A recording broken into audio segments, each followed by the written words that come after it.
ఇప్పుడు ఈ సినిమాకి సంబంధించి మీ డైరెక్టర్ గురించి ఏం చెప్తారు? డైరెక్టర్ ఆయన గురించి ఫస్ట్ చెప్పాలంటే డైరెక్షన్ కంటే కూడా స్క్రీన్ ప్లే, డైలాగ్స్ వీటిలో ఆయన మించిన పర్సన్ కష్టం. చాలా చాలా టాలెంటెడ్ అనమాట. కానీ మీరు ఫస్ట్ సినిమాకే మీరు ఎలా జడ్జ్ చేస్తారు? నాకు అనిపించింది అంటే ఫస్ట్ సినిమా అయినా కానీ నేను ఇంతకుముందు చాలా సినిమాలు చూస్తున్నా కదా. ఓకే, ఆడియన్స్గా చెప్తున్నాను నేను, సినిమాగా చేసి నా హీరోగా చెప్పట్లేదు. ఆడియన్స్గా ఇంతకుముందు అంటే హీఈస్ వెరీ టాలెంటెడ్ అన్న. టాలెంటెడ్ అని చెప్పడానికి నేను ఏ అర్హత అవసరం లేదు, ఎవరైనా చెప్పొచ్చు. ఆడియన్స్ గురించి రేపు పొద్దున వాళ్ళు చెప్తారు. అలాగా మీరే నాకు అన్నారు కదా ఆయన talented, so that is the same thing. ఇప్పుడు టోటల్ ఎపిసోడ్స్లో మొత్తం సినిమా 2 అవర్స్లో ఎక్కడ ఏ పార్ట్లో మీరు అబ్బాయి నేను చేయలేకపోతున్నాను, ఇది ఇబ్బందిగా ఉంది అని 1-2 సార్లు ప్రాక్టీస్ చేసుకున్న సందర్భం ఏ సీన్కి వస్తుంది? అరే నాకు టెన్షన్ సార్ చెప్పాలంటే, ఎందుకంటే మళ్ళీ ఓవర్ కాన్ఫిడెన్స్ అనుకుంటారు. నాకు రాలేదు అలాంటి సిచ్యువేషన్. అన్నీ ఈజీగానే అయిపోతాయి. నేనే కష్టం చేసుకుంటా అన్ని. ఎందుకంటే ఇప్పుడు స్పెషల్ అటెన్షన్ ఉందని చెప్పారు కదా, సో దాని గురించి అని చెప్పి బ్లాక్ డాగ్ ఫర్ వైట్ చిక్కి I was very confident. And ఏ టీంలో చేసినా వాళ్ళు ఎప్పుడు they are always okay okay okay అంటున్నారు. అన్ని టీమ్స్ ఏం చేసినా నేను 90% సింగిల్ టేక్స్ అయిపోతున్నాయి అవి.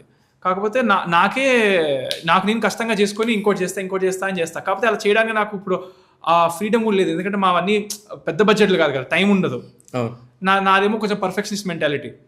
సో అది ఇది అన్ని ఆలోచన మైండ్లో పెట్టుకొని కష్టంగా చేసుకున్నాను. నేను మళ్ళీ ఇంకో టేక్ అడగకుండా ఉండాలి, వాళ్ళకి ఓకే అవుతుంది అయినా కూడా నాకు ఓకే అవ్వకూడదు, నాకు మళ్ళీ చేయబుద్ధి కాకూడదు అనే టైంలో బాగా ఫోకస్ పెట్టి ప్రతిదీ చేసుకున్నా. అండ్ సాంగ్స్కి వచ్చేసి ఒక 4-5 రోజుల ముందు బాగా గట్టిగా ప్రాక్టీస్ చేస్తాను.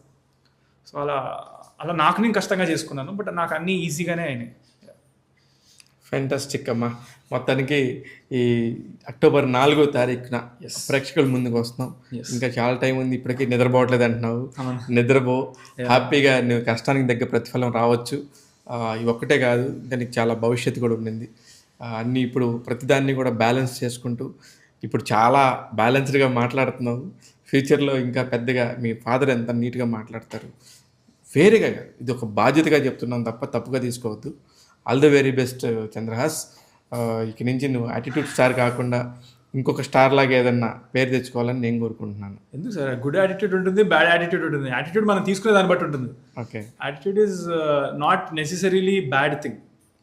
A person can have very good attitude. Actually మీరు చెప్పింది చాలా కరెక్టే, కానీ యాటిట్యూడ్ అనగానే అందరూ కూడా 99.9% నెగిటివ్గానే తీసుకుంటారు. ఆ word is very good, but నాకు ఇప్పుడు నా సాంగ్ టీజర్ సాంగ్ కింద మీరు కమెంట్స్ చూడండి, పాజిటివ్గా యాటిట్యూడ్ స్టార్ అని పెట్టిన వాళ్ళు చాలా మంది ఉన్నారు. సో మేబీ మీరు చెప్పింది కూడా రైట్ అయి ఉండొచ్చులే. 99% మనం దాన్ని రాంగ్ చేసి చూపిస్తేనే కిక్ వచ్చేది. వెరీ గుడ్, దాన్ని గుడ్ చేయాలి. అదే ఆల్ ది వెరీ బెస్ట్. నీలాంటి నేను 23 సంవత్సరాల్లో ఇప్పుడు చూడలేదని చెప్పాను కదా, అది ప్రూవ్ చేసుకొని ఎంజాయ్ చేయి. లైఫ్ అంతా కూడా మంచి సినిమాలు చేయి. నువ్వు అనుకున్నది అంతా కూడా నీ దారిలో వెళ్ళు. ఇంకా చాలా ఉన్నాయి మాట్లాడాల్సినవి, ఫ్యూచర్లో మాట్లాడతాను. General content or positive content, information, entertainment ఇవన్నీ ఉన్నాయండి మన యూట్యూబ్ ఛానల్లో. సో మీకు ఒక మంచి పాజిటివ్ ఎనర్జీ కావాలి అంటే రోజు ట్యాగ్ తెలుగు ఛానల్ని చూసి ఎంజాయ్ చేయండి. All kinds of cinema updates, all kinds of news, all kinds of celebrity interviews. So మీకు అన్ని exciting stuff, cinema related stuff అంతా మీకు Telugulo ఉంటుంది. So subscribe to it and follow it. Thank you.